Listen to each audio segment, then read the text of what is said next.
واقعہ ہے، بہت سی چیزیں بیان ہیں۔ مسیح دجال کو ہلاک کرنا، اس کو قبول کر رہے ہیں، امام مسلم کو اس کو سچی خبر سمجھنا، یہ آپ کے لیے ضروری عید الاضحیٰ کے موقع کے اوپر ناخن نہ کاٹنے یا بال نہ موڑنے کے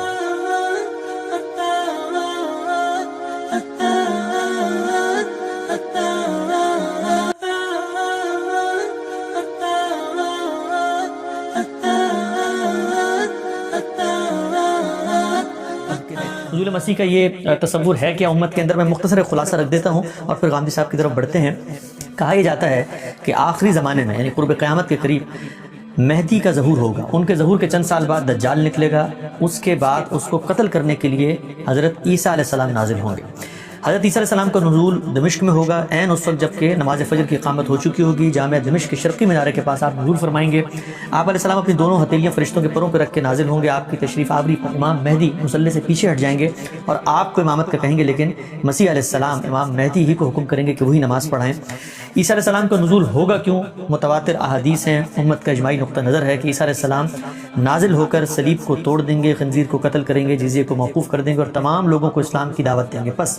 اللہ تعالیٰ ان کے زمانے میں اسلام کے سوا تمام ملتوں کو ہلاک کر دیں گے اور اللہ تعالیٰ ان کے زمانے میں مسیح دجال کو ہلاک کر دیں گے۔ تو یہ زمین پر امن و امان کا دورہ ہوگا، شیر اونٹوں کے ساتھ، چیتے گائے بیلوں کے ساتھ اور بھیڑ بکریوں کے ساتھ چریں گے۔ پھر عیسیٰ علیہ السلام زمین پر 40 برس رہیں گے اور ان کی وفات ہو جائے گی۔ مسلمان ان کی نماز جنازہ پڑھیں گے اور ان کو دفن کر دیں گے۔ غامدی صاحب یہ نقطہ نظر ہے جو ہماری امت کے اندر رائج ہے۔ ہمارے یہاں کوئی بچہ مسلمان ہو، بڑا ہو، تو اس سے اگر بنیادی ضروریات دین کے بارے میں پوچھا جائے، اس طرح نماز روزے کے بارے میں وہ جانتا ہے، ایسے ہی جانتا ہے کہ عیسیٰ علیہ السلام نے دوبارہ آنا ہے۔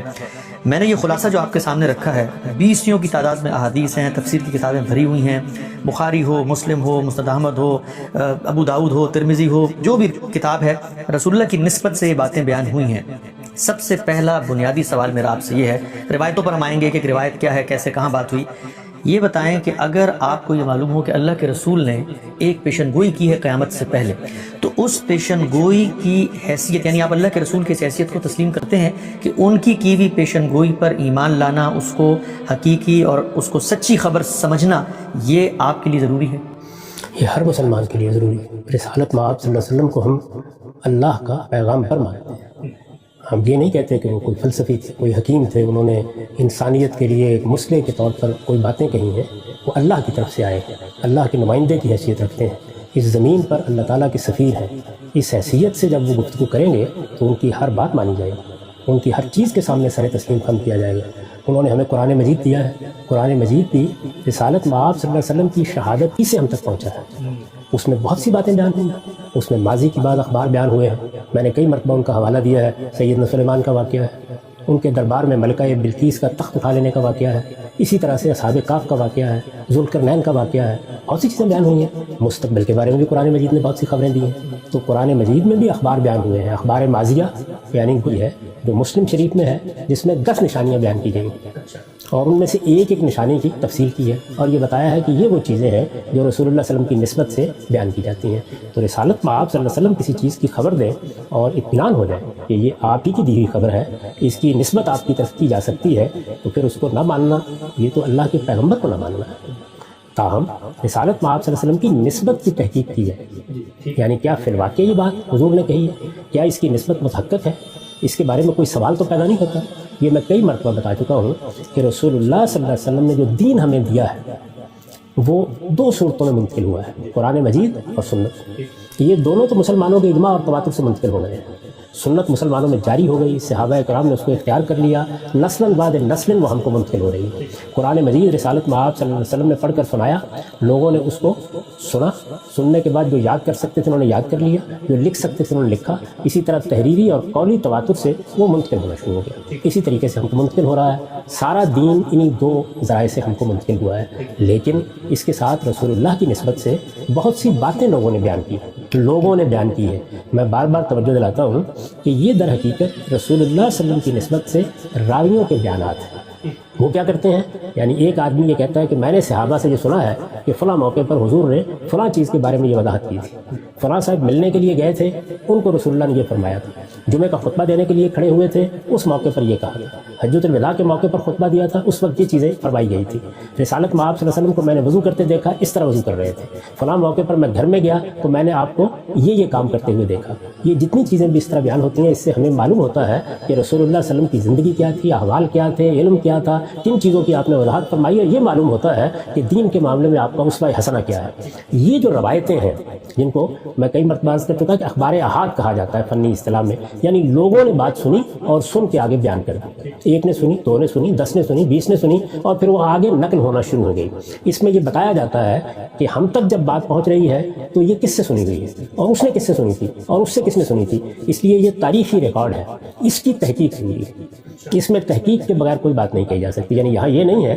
کہ کسی کتاب سے آپ کوئی چیز پڑھ کے سنا دیں گے تو بس مان لینا چاہیے کہ یہ رسالت مآب صلی اللہ علیہ وسلم کی فرمائی ہوئی۔ یہاں لوگ بیان کر رہے ہیں، یعنی آپ اندازہ کیجئے نا کہ مل کے لوگ آئے ہیں، انہوں نے آ کے 2 یا 3 واسطوں سے یہ باتیں بیان کرنا شروع کر دی۔ جب انہوں نے باتیں بیان کی ہیں تو پچھلی دفعہ میں نے بڑی تفصیل سے یہ بتایا تھا کہ پھر ہمارے ہاں وہ لوگ پیدا ہوئے جنہوں نے جب یہ دیکھا کہ ان میں مبالغہ ہو رہا ہے، ان میں داستان سرائی ہو رہی ہے، ان میں بعض باتیں غلط منسوخ کی جا رہی ہیں، ان میں بعض جگہوں پر سیاق و سباق میں بات نہیں رکھی جا رہی، تو تحقیق شروع ہو گئی اور وہ فن وجود میں آیا جس پر مسلمان فخر کر سکتے ہیں، جس کو ہم کہتے ہیں کہ یہ آثار احادیث کی تنقیح کا فن ہے، جس میں ائمہ رجال پیدا ہوئے اور انہوں نے لوگوں کو دیکھنا شروع کیا، پھر اس کے معیارات بنائے گئے۔ تو ظاہر ہے کہ یہ سب کیوں کیا گیا؟ اس لیے کیا گیا کہ محض ایک بات کا سامنے آ جانا کافی نہیں ہے، اس کی تحقیق کی ضرورت ہے۔ چنانچہ میں نے اپنی کتاب میزان میں لکھا ہے کہ جس وقت رسالت مآب صلی اللہ علیہ وسلم کی طرف کسی روایت کی نسبت پر اطمینان ہو جائے گا، پھر اس کے سامنے سر تسلیم خم کر دینا یہ ایمان کا تقاضا ہے۔ تو اس لیے یہ تو کوئی سوال ہی نہیں ہے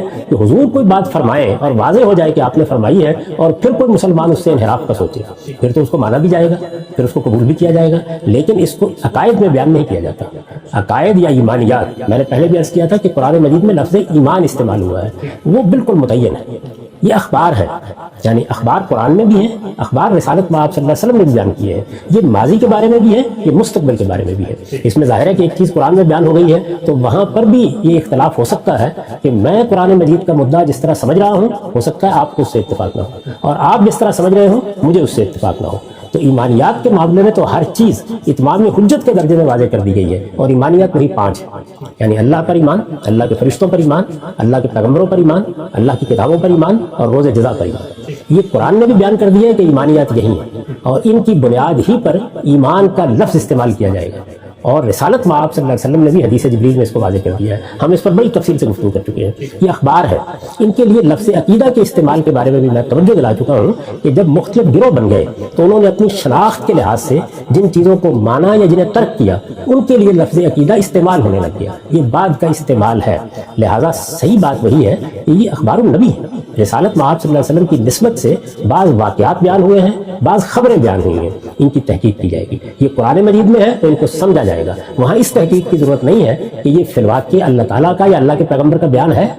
اس لیے کہ وہ تو یقینی طریقے سے منتقل ہو گیا۔ یہاں لوگ بات بیان کر رہے ہیں، لوگ روایت کر رہے ہیں، راوی حضرات ہیں، انسان سے دوسرے انسان کو ایک چیز منتقل ہو رہی ہے، 2 4 5 10 20 لوگ بیان کر رہے ہیں، یہاں تحقیق ہوگی۔ چنانچہ یہی اس امت کی تاریخ ہے، اس کے سارے علم نے اس تحقیق ہی میں وقت بسر کیا ہے۔ اگر آپ غور کر کے دیکھیں تو سب سے زیادہ کام انہی چیزوں پر ہوا ہے۔ اگر آپ مسلمانوں کی لائبریری پر ایک نگاہ ڈال کے دیکھیں تو وہاں بھی آپ کو سب سے زیادہ تصنیفات اسی میں نظر آئیں گی، رسالت مآب صلی اللہ علیہ وسلم کی نسبت سے، صحابہ کی نسبت سے۔ اگر کوئی واقعہ بیان ہو گیا، کوئی قصہ بیان ہو گیا، کوئی کہانی بیان ہو گئی، اسوہ بیان ہو گیا، کسی چیز کے بارے میں کوئی اطلاع دے دی گئی، اب ہم تحقیق کریں گے۔ تو تحقیق کے بعد یہ ضروری ہے کہ تحقیق کرنے والے کا اطمینان ہو۔ جب اس کا اطمینان ہو جائے گا، اس کے بعد وہ یہ کہے کہ میں یہ بات نہیں مانتا، تو پھر تو وہ پیغمبری کو نہیں مانتا۔ یہ رسالت مآب صلی اللہ علیہ وسلم کی نبوت کا انکار ہوگا اگر وہ یہ مطمئن ہونے کے بعد یہ کہے کہ میں نہیں مانتا۔ قرآن مجید نے ایک واقعہ بیان کیا ہے، اس واقعے کو ہم نے جان لیا، اچھی طرح سمجھ لیا، اس کے بعد پھر اگر آپ یہ کہتے ہیں کہ میں اس کو نہیں مانتا تو اصل میں آپ قرآن کو نہیں مانتے۔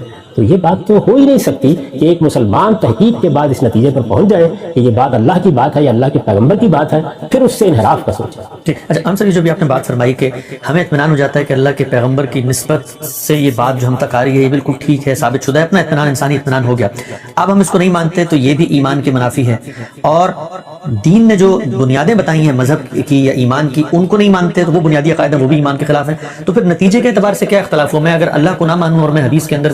کی گئی پیشن گوئی کو نہ مانوں تو نتیجے کے اعتبار سے دونوں ایمان کے خلاف ہو گئے۔ دیکھیے یہ اصل میں اس کی فرع ہے، یعنی جب میں نے اللہ کو مان لیا، اللہ کی کتاب کو مان لیا تو اس میں لکھی ہوئی باتیں مانوں گا۔ اسی طرح جب میں نے رسول اللہ صلی اللہ علیہ وسلم کو مان لیا تو آپ کی نسبت سے اگر کوئی بات مجھ تک پہنچے گی اور میں مطمئن ہو جاؤں گا تو پھر گویا پیغمبری پر ایمان کا اظہار کروں گا۔ تو یہ اصل میں اس کے فروع ہے،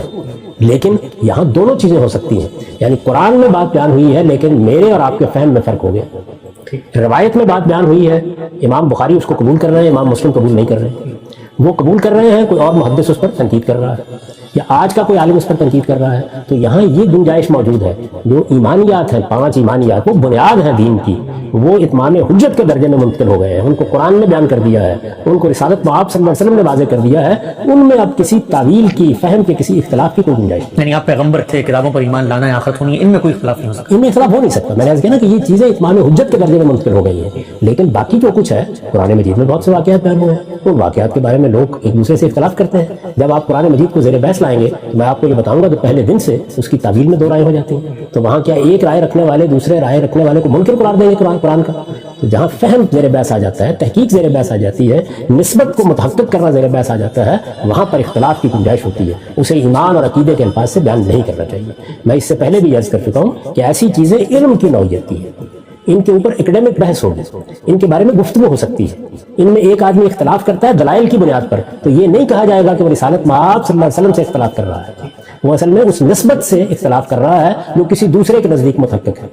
یا قرآن مجید کو لے لیجئے، قرآن مجید کی کسی آیت کا مطلب ایک دوسرا آدمی مجھ سے مختلف سمجھ رہا ہے، تو یہاں اس پر یہ فتویٰ نہیں لگایا جائے گا تم تو قرآن کو نہیں مانتے، اس لیے کہ اس کے نزدیک قرآن مجید کی اس آیت کا وہ مفہوم نہیں ہے، وہ مطلب نہیں ہے۔ یہ فرق ہے ایمانیات میں اور اس طرح کے علمی اور تحقیقی معاملات میں۔ عام لوگ کیونکہ اس کو نہیں سمجھتے تو وہ یہ خیال کرتے ہیں کہ یہ اسی طرح کی چیزیں ہیں کہ جن کو جب آپ نے مان لیا تو آپ مسلمان ہیں، جب آپ نے نہیں مانا تو آپ اسلام کے دائرے سے خارج ہو گئے۔ اس طرح کی کوئی چیز نہیں ہے۔ اس مسلمان امت کے اندر پہلے دن سے اس طرح کی علمی چیزوں کے معاملے میں اختلافات ہوتے رہے ہیں۔ اگر رسالت مآب صلی اللہ علیہ وسلم کی نسبت کے معاملے میں تحقیق ضروری نہ ہوتی تو یہ فن حدیث کیسے وجود میں آتا؟ یہ محدثین کیوں پیدا ہوتے؟ یہ رجال پر کیوں تحقیق کرتے؟ پھر تو جو آدمی بیان کر دیتا کہ میں نے رسالت مآب صلی اللہ علیہ وسلم سے یہ بات سنی ہے یا آپ کو یہ کرتے دیکھا ہے، کیونکہ وہ مسلمان ہے، یہ بات بیان کر رہا ہے تو ماننا لازم ہو جاتا۔ نہیں مانی، ہمارے علم نے اس کی تحقیق کی ہے۔ جب تحقیق کا دروازہ آپ کھول دیں گے تو آپ اصل میں اختلاف کا دروازہ بھی کھول دیں گے۔ اب اس سے اختلاف ہو سکتا ہے، اس میں میری ایک رائے ہو سکتی ہے، آپ کی ایک دوسری رائے ہو سکتی ہے، میری ایک تحقیق ہو سکتی ہے، دوسرے کی ایک دوسری تحقیق ہو سکتی ہے۔ جہاں تحقیق میں، فہم میں اختلاف ہوگا وہ اصلاً علمی چیزیں ہوں گی اور ان کو اسی طرح پیش کرنا چاہیے، ان پر گفتگو ہوگی، ان پر تبادلہ خیالات ہوگا، ان میں ایک دوسرے کی رائے سنی جائے گی، ان سے متعلق لوگوں کو ایجوکیٹ کیا جائے گا، یہ سب ہوگا۔ لیکن ایمانیات کا معاملہ یہ نہیں ہے۔ وہاں یہ ہے کہ اللہ کے پیغمبر نے وہ ایمانیات ہم کو منتقل کر دیے ہیں، یہ مسلمان امت انہی ایمانیات پر کھڑی ہے، قرآن مجید نے ان کو وضاحت کے ساتھ واضح کر دیا ہے، وہاں نہ کسی تعویل کی کوئی گنجائش ہے، نہ کسی بحث کا کوئی امکان ہے۔ تو یہ 2 بالکل الگ الگ چیزیں ہیں۔ اسی لیے تو رسالت مآب صلی اللہ علیہ وسلم سے جب یہ پوچھا گیا کہ ایمان کیا ہے تو وہاں آپ نے یہ تو بیان نہیں کیا کہ ذوالقرنین پر ایمان لاؤ گے، اصحاب کہف پر ایمان لاؤ گے، نہیں، یہ چیزیں آپ قرآن میں پڑھیں گے۔ اگر آپ قرآن مجید میں پڑھنے کے بعد ان کا مدعا سمجھ گئے ہیں اور آپ کو اطمینان ہو گیا ہے کہ یہ بات اللہ تعالیٰ نے قرآن مجید میں فرمائی ہے تو یہ اصل میں اللہ پر ایمان کا تقاضا ہے کہ آپ اسے مانیں۔ تو یہ ایمان کے تقاضے ہیں، نہ کہ براہ راست ایمانیات۔ ٹھیک، اب آگے بڑھتے ہیں۔ ایک اور پہلو سے میں آپ کے سامنے یہ اشکال پیش کرتا ہوں۔ یہ تو آپ نے 2 کیٹیگرائزیشن کر کے واضح کر دیا کہ ایمان ہے، اسلام کا بنیادی مقدمہ ہے، قرآن و سنت میں محفوظ ہے، رسول اللہ کی نسبت سے اخبار ہم تک پہنچتی ہیں، اس پر اطمینان ہو جاتا ہے، تو رسول کی اتباع کا تقاضا، اس پر ایمان کا تقاضا ہے کہ ان کو بھی ہم مانیں، آپ مخبر صادق تھے۔ آپ جب ان 2 کیٹیگریز میں ان چیزوں کو بانٹتے ہیں تو ایک تیسری کیٹیگری جو اتنی بڑی کیٹیگری ہے وہ بالکل نظر انداز ہو جاتی ہے۔ اب ہم کہتے ہیں بھئی قرآن پر آپ ایمان لائیں، قرآن کی ہم بات کرتے ہیں تو قرآن میں نماز کا ذکر ہے، روزے کا ذکر ہے، حج کا ذکر ہے، زکوٰۃ کا ذکر ہے، کیسے ہوگی اس کا ذکر نہیں ہے۔ یہ سب کچھ قرآن سے لے کر آج تک امت کے علماء نے اجماع سے بیان کیا ہے۔ اب یہ جو نزول مسیح کا قصہ ہے، چلیں آپ روایتیں ہم زیر بحث لاتے ہیں، میں صرف آپ سے اصول میں ایک بات سمجھنا چاہتا ہوں کہ ایک ہو گیا ایمانیات، ایک ہو گئی روایتیں، یہ بیچ میں جو ساری ضروریات دین ہے علماء پہلی نسل سے لے کے آج تک منتقل کر رہی ہیں، اس کو کیسے ہم یہ کہہ کر نظر انداز کر سکتے ہیں کہ یہ تو سب حدیث ہے، اس میں گفتگو بھی ہو سکتی ہے؟ وہاں تو حدیث نہیں ہے، وہاں تو پوری امت رسول اللہ سے ایک دین لے رہی ہے اور آگے منتقل کر رہی ہے، نہ وہ قرآن میں نہ وہ سنت میں۔ میں نے ابھی بیان کیا، میں نے ابھی آپ کو یہ بتایا کہ 2 چیزیں ہیں جو رسالت مآب صلی اللہ علیہ وسلم نے براہ راست ہمیں دی ہیں۔ یعنی ایک اللہ کی کتاب قرآن مجید صحابہ کرام کو آپ نے پڑھ کر سنائی، اللہ کی کتاب کی حیثیت سے پڑھ کر سنائی، اللہ کی کتاب کی حیثیت سے انہوں نے اس کو اخذ کیا، اللہ کی کتاب کی حیثیت سے یاد کیا، اللہ کی کتاب کی حیثیت سے لکھا، اور نسل بعد نسل مسلمان اسی طرح اس کو منتقل کر رہے ہیں۔ دوسری چیز سنت ہے، میں نے تو اس کو پچھلے 30-35 سال میں بالکل الگ کر کے بتایا ہے، بلکہ فہرست ترتیب دے دی ہے کہ یہ سنت ہے۔ سنت کیا ہے؟ وہ عملی چیزیں جن کو مسلمانوں کو اختیار کرنا ہے۔ تو یہ آپ نے نماز کی مثال دی، روزے کی مثال دی، حج کی مثال دی، یہ سب سنت سے متعلق چیزیں ہیں، ان میں بھی کسی بحث کا کوئی سوال نہیں ہے۔ رسول اللہ صلی اللہ علیہ وسلم نے اپنے ماننے والوں کو یہ چیزیں بتائیں، یہ اس سے پہلے دین ابراہیمی کی روایت کی حیثیت سے موجود بھی تھی، ان کی تجدید کی، ان کی اصلاح کی صحابہ کرام نے ان کو جاری کر دیا۔ اب یہ دیکھیے کہ ان میں ایک ایک چیز عملی نوعیت رکھتی ہے، یہ محض ایک لفظ نہیں ہے جو کہا گیا اس کو آگے منتقل ہونا ہے۔ یعنی اگر لوگوں کو کہا گیا کہ نماز پڑھنی ہے تو نماز شروع ہو گئی، روزے رکھنے ہیں تو رمضان جب بھی آیا روزے رکھے گئے، لوگ عمرہ کرنے کے لیے نکل کھڑے ہوئے، انہوں نے ہر سال حج کیا۔ یہ جتنی چیزیں ہیں میں نے ان کی فہرست جس طرح کیس کیا مرتب کر کے پیش کر دی ہے، یہ سب کی سب اجماع اور تواتر سے منتقل ہوئی ہے۔ یہ اجماع اور تواتر کیا ہے؟ یہ پوری مسلمان امت کا اجماع اور تواتر ہے، یہ مسلمانوں کے پورے علم کا اجماع ہے، یہ صحابہ کرام کی پوری جماعت کا اجماع ہے۔ قرآن بھی ایسے ہی منتقل ہوا ہے، سنت بھی ایسے ہی منتقل ہوئی ہے، اس لیے ان میں اور روایات میں کوئی باہمی تعلق نہیں ہے۔ روایات افراد منتقل کر رہے ہیں، یعنی افراد نے، ایک نے، دو نے، تین نے، چار نے کوئی بات سنی ہے۔ یہاں ایک اور بات واضح کر دوں، یہ جو اجماع اور تواتر نقل پر قائم ہوتا ہے، ساری تاریخ ایسے ہی منتقل ہوتی ہے۔ مغلیہ سلطنت قائم ہوئی، قائد اعظم نے پاکستان بنایا، کارل مارکس نے ڈاس کیپٹل لکھی، انگلستان میں ملکہ الزبتھ حکومت کرتی رہی ہیں، یہ سب اجماع اور تواتر سے منتقل ہوتا ہے۔ اس میں واقعہ ہے جو لوگوں کے سامنے آتا ہے، یا کوئی عملی چیز ہے جو رائج ہو گئی ہے، اس کو اختیار کر لیا گیا ہے۔ قول،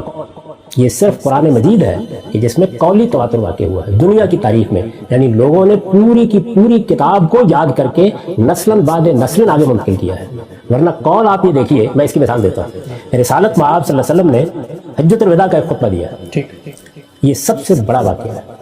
اس میں تو کوئی شبہ نہیں ہے۔ یہ بتایا جاتا ہے کہ 1 لاکھ سے اوپر صحابہ کرام اس وقت موجود ہیں۔ یہ بات کہ رسالت مآب صلی اللہ علیہ وسلم آخری حج کے لیے گئے، یہ واقعہ ہے۔ یہ بات کہ آپ نے خطبہ دیا، یہ واقعہ ہے۔ آپ دیکھیے بالکل بالاجماع منتقل ہو گئے سب کے سب،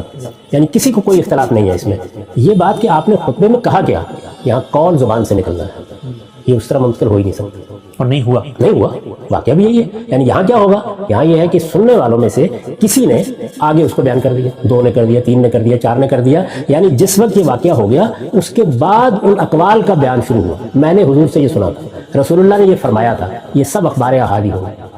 یہ ہو ہی نہیں سکتا۔ اس وقت بھی آپ دیکھیں ہمارے یہاں اس وقت بعض جلسے ہو رہے ہیں، بعض واقعات ہیں جو پیش آ رہے ہیں، وہ سب کے سب خبر بن جاتے ہیں۔ جلسہ ہوا ہے، گجرانوالے میں جلسہ ہوا ہے، کوئٹہ میں جلسہ ہوا ہے، فلاں جگہ پر یہ حادثہ ہو گیا ہے، یہ سب چیزیں ہو جاتی ہیں، لیکن جلسے میں تقریریں کی گئی ہیں۔ وہ آج کے زمانے پہ قیاس نہ کیجیے کہ اخبار ان کو نقل کر رہے ہیں، ٹیلی ویژن ان کو سنا رہا ہے، ریڈیو پر وہ نشر ہو رہی ہیں، نامہ نگار ان کو بیان کر رہے ہیں، یہ تو اس وقت نہیں تھا۔ تو کیا ہوتا، کوئٹہ میں جلسہ ہوا ہے، اب لوگ بیان کرنا شروع کرتے ہیں، 1 2 3 4، پھر اس کے بعد یہ چیزیں پھیل جاتی ہیں، اب آپ ان کو جمع کرنے کے لیے نکلتے ہیں۔ تو یہاں اس طرح ہوتا ہے، اور جب اس طرح ہوتا ہے تو جانتے ہیں کہ کیا چیز ہے جو اجماع تک پہنچتی ہے، یعنی ایک نے بیان کیا، دوسرے نے بیان کیا، تیسرے نے بیان کیا، مختلف جگہوں پر لوگ چلے گئے جلسہ سننے کے بعد، انہوں نے اپنی اپنی جگہ جا کے بیان کیا، آپ کو 2 4 5 10 20 50 لوگوں سے ایک ہی بات سننے کو ملی۔ اس کو کہتے ہیں اجماع اہل العصر، اجماع اہل الحدیث، یعنی اس پر اجماع ہو گیا۔ سب لوگ جو روایت کر رہے ہیں، تاریخ لکھ رہے ہیں، اس فن کو منتقل کر رہے ہیں، اس علم کو منتقل کر رہے ہیں، ان کا اجماع اس پر ہو گیا۔ یہ وہ اجماع نہیں ہے کہ جو صحابہ کا اجماع کہلاتا ہے، جو پوری امت کا اجماع کہلاتا ہے، جو علم کا اجماع کہلاتا ہے۔ یعنی وہاں کیا ہوتا ہے کہ رسالت مآب صلی اللہ علیہ وسلم کے صحابہ نے ایک واقعے کو دیکھا اور وہ واقعہ ہر ایک نے بیان کر دیا۔ جیسے میں نے کہا کہ حجۃ الوداع پہ ایک خطبہ دیا گیا، یہ واقعہ ہے، جو باتیں اس میں کہی جاتی ہیں وہ قول کی حیثیت سے آگے منتقل ہوتی ہیں۔ تو یہ اقوال ہے جو ظاہر ہے کہ بیان کرنے والا کسی دوسرے کو جا کے بیان کرے گا نا، یعنی وہ کہے گا پہلے، یہ واقعے کے طور پر ایک اجماعی خبر نہیں بن گئے، بلکہ اب انہوں نے منتقل ہونے کا عمل شروع کیا ہے۔ ممکن ہے کہ پوری تقریر میں سے کوئی 2 جملے ہی آگے کو منتقل کرے، ممکن ہے لوگ بیان ہی نہ کریں، اور ممکن ہے کہ کوئی ایسی بات اس میں کہی گئی ہو جو بڑی غیر معمولی ہو، وہ آپ بھی بیان کریں، میں بھی بیان کروں، اگر ہم سننے والے ہیں 10 لوگ بیان کریں، 20 لوگ بیان کریں۔ تو جب بہت زیادہ لوگ اس کو بیان کر دیتے ہیں نا، تو اس کو اس فن میں، یعنی اس تاریخی ریکارڈ کو منتقل کرنے کے فن میں، جس کو آپ حدیث کا فن کہتے ہیں، جس کو آثار کا فن کہتے ہیں، اس میں اس موقع پر کہا جاتا ہے تواترت الاخبار۔ یعنی اس جلسے کے بعد 1 2 4 5 10 بہت لوگ اس بات کو بیان کرنے لگ گئے ہیں کہ یہ بات کہی گئی تھی، اچھا اس میں بسا اوقات الفاظ کا بھی اختلاف ہو جاتا ہے، تو اس میں ایک مانوی اشتراک ڈھونڈ لیا جاتا ہے کہ چلیے الفاظ میں کچھ اختلاف ہو رہا ہے لیکن سب کے سب مدعا کے لحاظ سے یہ بات بیان کر رہے ہیں، تو یہاں کیا ہوگا، یعنی 50 لوگ ہو جائیں گے، 100 لوگ ہو جائیں گے، 50-100 لوگوں کے معاملے میں اس فن میں یہ ایک اور اصطلاح وجود میں آئی، یعنی تواترت الاخبار۔ تواترت الاخبار کا مطلب وہ تواتر نہیں ہوتا، اور جب کہا جاتا ہے اجمع اہل العصر تو اس سے مراد وہ اجماع نہیں ہوتا۔ اب یہ دیکھیے کہ یہ جو تواتر ہے اس کے نتیجے میں ایک جملہ لوگوں میں شائع و ضائع ہو گیا، لوگوں نے اس کو ماننا شروع کر دیا، آگے بیان کرنا شروع کر دیا، تو دوسرے دور میں ہو سکتا ہے کہ سب کے سب لوگ اس کو بیان کر رہے ہیں، لیکن ایک محقق یہ دیکھے گا کہ بات کی ابتدا کہاں سے ہوئی۔ تو اس وجہ سے جب آپ اس طرح کے کسی موضوع پر تواتر کا لفظ سنتے ہیں یا اجماع کا لفظ سنتے ہیں تو پہلے اندر اتر کر دیکھیے کہ کس ذیل میں یہ بات کہی جا رہی ہے۔ کیا یہ وہ تواتر و اجماع ہے جو قرآن کے بارے میں پوری امت نے منتقل کرنے میں اختیار کیا ہے؟ کیا یہ وہ اجماع اور تواتر ہے جو صحابہ کرام سنت کو منتقل کرنے میں اختیار کر رہے ہیں؟ یہ وہ نہیں ہے۔ اسی طرح جو بڑے بڑے واقعات کا اجماع ہوتا ہے، مغلیہ سلطنت قائم ہوئی، علامہ اقبال نے باغ درا لکھی، قائد اعظم نے پاکستان بنایا، یہ اجماع اور یہ جو اقوال کا اجماع ہے یہ بالکل مختلف چیز ہے، یعنی اس کے وجود پذیر ہونے کی ایک تاریخ ہوتی ہے، وہ پہلے دن سے واقع ہو جاتا ہے، نسل بعد نسل منتقل ہوتا ہے، اس کو وقت لگتا ہے،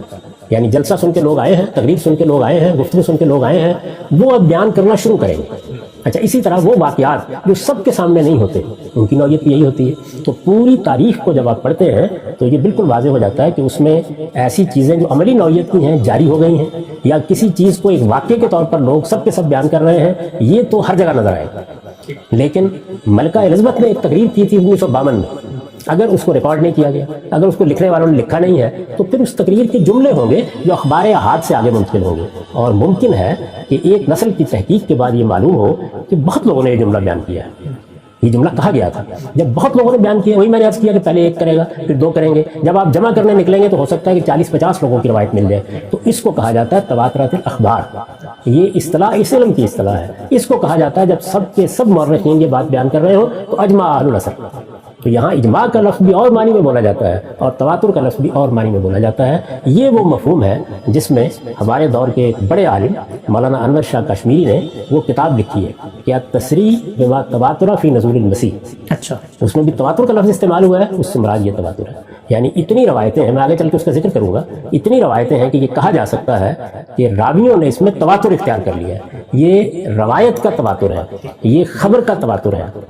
یہ اہل اثر کا اجماع ہے۔ ان دونوں کو بھی الگ الگ رکھنا چاہیے، اس پر تحقیق بھی ہوگی، اس پر گفتگو بھی ہوگی، اس کی تاریخ بھی جانی جائے گی، ایک ایک قول کب سے روایت ہونا شروع ہوا ہے اس کو بھی دیکھا جائے گا۔ یہی ساری امت دیکھ رہی ہے، اس مسلمان امت کا علم یہی دیکھ رہا ہے، اسی کو لکھا جا رہا ہے، اسی پر کتابیں ترتیب پا رہی ہیں، یہ بخاری مسلم یہ اسی فن کے ائمہ ہیں۔ تو یہاں بالکل اور نوعیت ہے اور سنت بالکل اور طریقے سے منتقل ہوئی ہے، قرآن اور طریقے سے منتقل ہوا ہے۔ وہاں نہ راوی کی ضرورت ہے، نہ اس کے کردار اور سیرت کو دیکھنے کی ضرورت ہے، وہ تو ایک واقعہ ہے جس کو بیان کر رہے ہیں۔ رسالت باب صلی اللہ علیہ وسلم کی بعثت ہوئی تھی، نبوت کا دعویٰ کیا تھا، آپ کا اس میں گرامی محمد بن عبداللہ تھا، یہ وہ واقعات ہیں کہ جو تواتر سے اور اجماع سے منتقل ہو گئے۔ ان کے بارے میں کسی راوی کو نہیں دیکھا جاتا، لیکن جب اقوال روایت ہونا شروع ہو جاتے ہیں، میں نے ابھی مثال دی، ہر آدمی کہتا ہے کوئٹہ میں ایک جلسہ ہوا،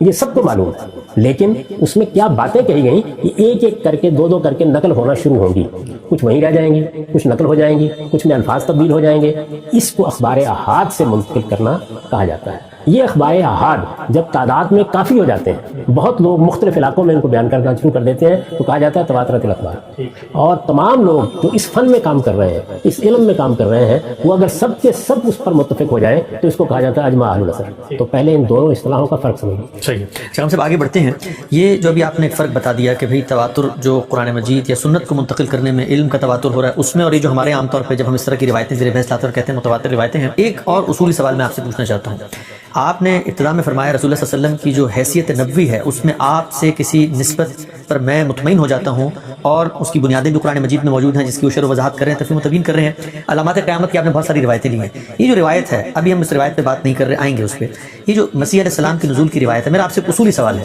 یہ اگر علماء کی نظر میں جو یہ تواترات الاخبار ہے یہ نہ بھی ہوتا، یہ آپ ایک صحابی سے 2 صحابہ سے اس طرح باقی روایتوں میں مطمئن ہوئے ہیں، تو تواتر اخبار کے بغیر بھی اگر آپ کو اس پہ اعتراض نہ ہوتا تو محض خبر واحد کی بنیاد پر قبول کر لیتے ہیں؟ یقیناً میں نے تو آپ کو بتایا ہے کہ رسالت مآب صلی اللہ علیہ وسلم کی نسبت سے کوئی ایک آدمی ایک بات بیان کرتا ہے، آپ تحقیق سے مطمئن ہو جاتے ہیں۔ دیکھیے یہاں میں لفظ استعمال کر رہا ہوں مطمئن، میرا اطمینان ہو گیا، امام بخاری کا اطمینان ہو گیا، امام مسلم کا اطمینان ہو گیا، اپنے اطمینان پر بیان کیا جاتا ہے۔ لیکن اس کے ساتھ ایک بات کہی جاتی ہے، علامات قیامت کا جو باب میں نے لکھا ہے آپ اس کو پڑھیے، اس میں 10 علامتوں والی روایت امام مسلم کی میں نے لی ہے، اس کی شرح کی ہے، بتایا ہے کہ رسالت مآب صلی اللہ علیہ وسلم سے یہ بات روایت ہوئی ہے، لیکن اس کے ساتھ یہ بات بھی لکھ دی ہے کہ اگر اس بات کی نسبت حضور کی طرف صحیح ہے، یہاں اس احتمال کو آپ ختم نہیں کر سکتے، اگر صحیح ہے تو رسول اللہ کی دی ہوئی خبر ہے، یہ بین ہی پوری ہو جائے گی۔ یعنی یہاں آپ کیا کہتے ہیں کہ میں نے تحقیق کی، علماء نے تحقیق کی، اہل فن نے تحقیق کی، اہل عصر نے تحقیق کی، محدثین نے تحقیق کی، اطمینان ہو گیا ہے کہ اس بات کی نسبت رسالت مآب صلی اللہ علیہ وسلم کی طرف کی جا سکتی ہے، اطمینان ہو گیا ہے، یقین کے درجے میں نہیں۔ چنانچہ پوری امت یہ کہتی ہے کہ اخبار احاد سے جو چیز ہمیں حاصل ہوتی ہے وہ ظن غالب ہے، یعنی غالب گمان ہو جاتا ہے کہ یہ بات حضور نے کہی ہوگی۔ ساری تاریخی روایات کو اسی اصول پر دیکھا جاتا ہے۔ تو میرے نزدیک تو ایک روایت بھی ہو، آپ کے علم میں ہے کہ یہ جو عید الاضحیٰ کے موقع کے اوپر ناخن نہ کاٹنے یا بال نہ مونڈنے کی روایت ہے، وہ تو ایک روایت ہے اور میں نے اس کو قبول کیا ہے اور اس کا دفاع کر رہا ہوں۔ میری کتاب کی نظام میں 1200 سے زیادہ روایات ہیں جن کو میں نے قبول کیا ہے، بیان کیا ہے، لکھا ہے اس کو، میں حدیث پر کام کر رہا ہوں، حدیث پڑھا رہا ہوں۔ یہ ہمارا بہت بڑا سرمایہ ہے۔ رسالت مآب صلی اللہ علیہ وسلم یا صحابہ کرام نے کسی چیز کے بارے میں کیا کہا ہے، کوئی ہدایت دی ہے، لوگوں نے آپ کی کوئی بات سنی ہے، آپ کو کوئی کام کرتے دیکھا ہے، سیرت ہے، سوانح ہے، یہ کوئی معمولی چیز ہے؟ اس سب کچھ کو تحقیق سے گزارا جائے گا اور قبول کیا جاتا ہے۔ ایک آدمی کی بات بھی قبول کی جاتی ہے، لیکن میں نے آپ کو یہ بتایا ہے کہ اصلاً جتنے بھی اقوال ہوتے ہیں یہ ابتداءً اخبار احادی ہوتے ہیں۔ جس وقت بہت زیادہ لوگ آ کے بیان کرنا شروع کرتے ہیں، یعنی اندازہ کیجئے نا کہ جلسے سے نکل کر جب ایک آدمی نے کہا کہ فلاں رہنما نے آج یہ کہا ہے، تو وہ ایک آدمی کی خبر ہے۔ آپ تھوڑی دور گئے تو دوسرے نے بھی وہی بتایا، آپ کسی تیسرے شہر میں گئے تو وہاں بھی کسی نے یہی بیان کیا، اب آ کے اس پر اجماع ہونا شروع ہوتا ہے۔ تو یہاں اجماع اور تواتر ایک عمل ہے جس نے پایہ تکمیل کو پہنچنا ہے، اور وہ اجماع اور تواتر کس کا ہوگا؟ اہل عصر کا۔ کس کا ہوگا؟ بیان کرنے والوں کا، بہت بڑی تعداد۔ تو بہت بڑی تعداد ظاہر بات ہے کہ ایک طرح کا اطمینان پیدا کرتی ہے نا، یعنی اگر ایک ہی آدمی کی بات ہوگی اور کوئی غرابت نہیں ہے اس میں، کہا جا سکتا ہے کہ یہ بات ضرور کہی ہوگی، کوئی غیر متوقع بات بھی نہیں ہے، کیا اعتراض؟ رسالت مآب صلی اللہ علیہ وسلم سے جو حجۃ الوداع کا خطبہ نقل ہوا ہے 1 لاکھ سے زیادہ آدمی سن رہے ہیں، لیکن اخبار احاد سے منتقل ہوا ہے، ہم اس کو بیان کرتے ہیں۔ اس میں رسالت مآب صلی اللہ علیہ وسلم نے اگر یہ فرمایا کہ مسلمان کی یا کسی بھی انسان کی جان، مال، آبرو کی حرمت یہ حیثیت رکھتی ہے، تو سب بیان کر رہے ہیں۔ تو اس وجہ سے اخبار کا احاد ہو کا متواتر ہو، دونوں صورتوں میں وہ ہمارے لیے علم کا، عمل کا ذریعہ بنتی ہیں۔ ان سے ہم رسالت مآب صلی اللہ علیہ وسلم کے زمانے کے حالات جانتے ہیں، وہ ہماری تاریخ کا بہت بڑا ماخذ ہے، اس لیے رد کرنے کی تو کوئی وجہ ہی نہیں ہے، لیکن تحقیق کرنی ہوگی۔ یعنی قرآن اور سنت کے معاملے میں تحقیق ہو چکی، معاملہ ختم ہو گیا، وہ اجماع اور تواتر سے منتقل ہو گئے، لیکن اس دائرے میں تحقیق کرنی ہوگی اور پوری کی پوری تاریخ جاننی ہوگی، بات کہاں سے چلی ہے، کیسے ہوئی ہے، کیسے منتقل کی جا رہی ہے، اہل عصر کیوں مطمئن ہو گئے ہیں، یہ سب کچھ جاننا ضروری ہے۔ یعنی یہ دائرہ جو ہے جس کو آپ حدیث کا دائرہ کہتے ہیں، جس کو آپ آثار کا دائرہ کہتے ہیں، اس میں تحقیق کے بعد اطمینان کا اظہار کیا جاتا ہے، جبکہ وہاں تو پوری کی پوری امت کہہ رہی ہے کہ اللہ کی کتاب ہے قرآن میں۔ ٹھیک، اچھا خان صاحب، یہ جو بھی آپ نے بات فرمائی آخری بات کہ یہ ضنی ماخذ ہے، پوری امت اس کے بارے میں یہی کہتی ہے حدیث کے بارے میں کہ بھائی اس میں ضن غالب ہے، وہ یقین اور وہ اطمینان جو ہمیں قطعی اخبار میں ہوتا ہے وہ نہیں ہے، تو اس میں کنٹرڈکشن یہ نظر آ رہی ہے۔ ایک طرف آپ یہ کہتے ہیں، مثلا بھی آپ نے فرمایا کہ کوئی رسول اللہ کی نسبت سے خبر مجھ تک پہنچے اور اطمینان ہو جائے، میں نہ مانوں تو پھر تو میں رسول کو نہیں مانتا، تو پھر اس طرح کی باتوں کے بارے میں اتنا بڑا دعویٰ پھر کیسے کر رہے ہیں کہ رسول کو نہیں مانتا؟ کوئی شخص کہتا ہے حدیث سے نہ مانے گا، درمیان کا جملہ آپ نے اطمینان ہو گیا، یعنی اطمینان ہو گیا نا، یعنی میں نے تحقیق کی، تمام ذرائع سے میں نے پرکھ لیا اور میرا دل مطمئن ہو گیا، میرا دماغ مطمئن ہو گیا، میرا علم مطمئن ہو گیا کہ یہ بات تو رسول اللہ کی نسبت سے ٹھیک ہی نقل ہوئی ہے، ٹھیک ہی نقل ہوئی ہے، گمان غالب یہ ہے، ظن غالب یہ ہے، تو پھر مجھے ماننی چاہیے مجھے، اس لیے کہ اس دنیا میں ہم ظن غالب ہی پر زندگی بسر کر رہے ہیں۔ ہمارے ہاں عدالتوں میں بیٹھ کر جو فیصلے دیے جاتے ہیں ظن غالب ہی پر دیے جاتے ہیں۔ یہ تو نہیں ہوتا کہ یقینی طور پر آپ دیکھ لیتے ہیں جا کیا ہوا، 2 آدمیوں کی گواہی بھی آپ قبول کرتے ہیں، تو گواہی کا مطلب کیا ہے؟ یعنی اس بات کو سن کر، ان حالات کو جان کر، ان کے بیان کا تجزیہ کرنے کے بعد ایک قاضی کو اطمینان ہو گیا ہے کہ قتل ہوا ہے اور فلاں نے کیا ہے، تو یہاں اطمینان کا لفظ اس لیے استعمال کیا جاتا ہے۔ قرآن مجید یقینی طور پر رسالت مآب صلی اللہ علیہ وسلم سے منتقل ہوا ہے، سنت یقینی طور پر رسول اللہ صلی اللہ علیہ وسلم سے منتقل ہوئی ہے، اخبار احاد ظن غالب گمان ہے۔ یہ خیال نہ کیجئے کہ یہ کوئی چھوٹی بات ہے، یہ بہت بڑی بات ہے۔ ظن غالب ہی پر اصل میں ہم تمام علوم و فنون کو آگے منتقل کر رہے ہیں، ساری تاریخ اسی پر منتقل ہو رہی ہے۔ یہ جو تاریخ لکھی جاتی ہے، مورخین واقعات بیان کرتے ہیں، تو بعض اوقات ایک آدمی ہوتا ہے جو روایت کر رہا ہے، 2 آدمی ہوتے ہیں، 5 آدمی ہوتے ہیں، کسی علاقے میں آپ 10 لوگوں سے ایک بات پوچھتے ہیں، اس کو نقل کر دیتے ہیں۔ ساری تاریخ کی کتابیں اسی طرح لکھی جا رہی ہیں، تو ان میں جب تک کوئی شبہ نہ پیدا ہو جائے، تحقیق میں کوئی خرابی سامنے نہ آ جائے ان کو مانا ہی جاتا ہے، بیان کیا جاتا ہے، پڑھا جاتا ہے، پڑھایا جاتا ہے، تو اس میں کوئی حرج کی بات نہیں ہے۔ تو اطمینان ہو گیا، اطمینان نہیں ہوا، الٹ کے دیکھیے، تحقیق کی اور اطمینان نہیں ہوا، تحقیق کی اور اطمینان نہیں ہوا۔ میں یہ نہیں عرض کر رہا کہ میری عقل نہیں مانتی، میرے نزدیک یہ بات ہو نہیں سکتی، یہ بحث ہی نہیں۔ بحث یہ ہے کہ کیا اس بات کی نسبت رسالت آپ صلی اللہ علیہ وسلم کی طرف درست ہے، اس پر اطمینان ہو گیا۔ میں نے عرض کیا کہ اس کو الٹ سوچیے، اطمینان نہیں ہوا آپ کا، تو پھر آپ کیسے اس کو منسوخ کر سکتے ہیں؟ اس لیے کہ حضور کے معاملے میں کیا اطمینان کے بغیر بھی کوئی بات کہہ دی جائے گی؟ تو دونوں جانب ذمہ داری کا طریقہ اختیار کرنا چاہیے، یعنی تحقیق سے اطمینان ہو گیا تو بیان کیجیے، اطمینان نہیں ہوا اب رسول اللہ کی نسبت سے وہ بات لوگوں کے سامنے نہیں رکھی جائے گی، بلکہ اپنے عدم اطمینان کو لوگوں کے سامنے رکھ دیا جائے گا، اس کے دلائل بیان کیے جائیں گے، یہ کہا جائے گا کہ کیوں عدم اطمینان ہے۔ تو میں اب عرض کرتا ہوں کہ اس وقت جو موضوع زیر بحث ہے اس کے بارے میں نے اپنے عدم اطمینان کا اظہار کیا، یعنی اس کے لیے یہ کہنا بھی ضروری نہیں ہے کہ انکار کر دیا، عدم اطمینان کا اظہار کیا۔ میرے الفاظ یہ ہیں میری کتاب میں کہ یہ روایات، یہ سے مراد یعنی نزول مسیح کی روایات ان دلائل کی بنیاد پر محل نظر ہو گئی، یہ عدم اطمینان کا اظہار ہے۔ اب ظاہر ہے کہ عدم اطمینان کا مطلب کیا ہے کہ کوئی شخص ان سوالوں پر گفتگو کرے، ان اعتراضات کا جواب دے، میں خود بھی اس پر غور کروں گا، اگر میں مطمئن ہو جاتا ہوں تو اپنے اطمینان کا اظہار کروں گا۔ تو اس دائرے میں یا اس علم میں اطمینان اور عدم اطمینان ہی اصل چیز ہے، ٹھیک، اور یہ اطمینان اور عدم اطمینان گھر میں بیٹھے نہیں ہوتا۔ اطمینان کے لیے بھی تحقیق کی ایک پوری دنیا جس سے گزرنا پڑتا ہے، اور عدم اطمینان کے لیے بھی ایسے ہی کرنا پڑتا ہے۔ امام بخاری جب کوئی روایت نقل کرتے ہیں یا امام مسلم نقل کرتے ہیں تو یہ ان کا اطمینان ہے جس کی بنیاد پر وہ نقل کرتے ہیں، اور اس کے ساتھ یہ واضح کر دیتے ہیں کہ ہم یہ نہیں کہہ رہے کہ یقینی طور پر یہ بات رسالت مآب صلی اللہ علیہ وسلم نے فرمائی ہے، نہیں، او کما قال، یعنی یا یہ بات ہوگی یا جیسے حضور نے فرمائی۔ ہمارے پاس جو تحقیق کے ذرائع تھے انسانی سطح پر وہ ہم نے استعمال کر کے دیکھ لیے ہیں، اس کے نتیجے میں ہم یہ سمجھتے ہیں کہ اس بات کی نسبت کی جا سکتی ہے۔ تو اسی لیے ہمارے ہاں جو علماء اصول ہیں وہ اس بات پر قاطبتاً متفق ہیں، ایک ابن حزم کا استثناء آپ قبول کر لیں، سب کے سب اس بات پر متفق ہیں کہ اخبار احاد سے، احادیث سے، آثار سے جو علم حاصل ہوتا ہے وہ علم ظنی، ظنی کا مطلب سادہ اردو میں یعنی گمان غالب۔ ٹھیک،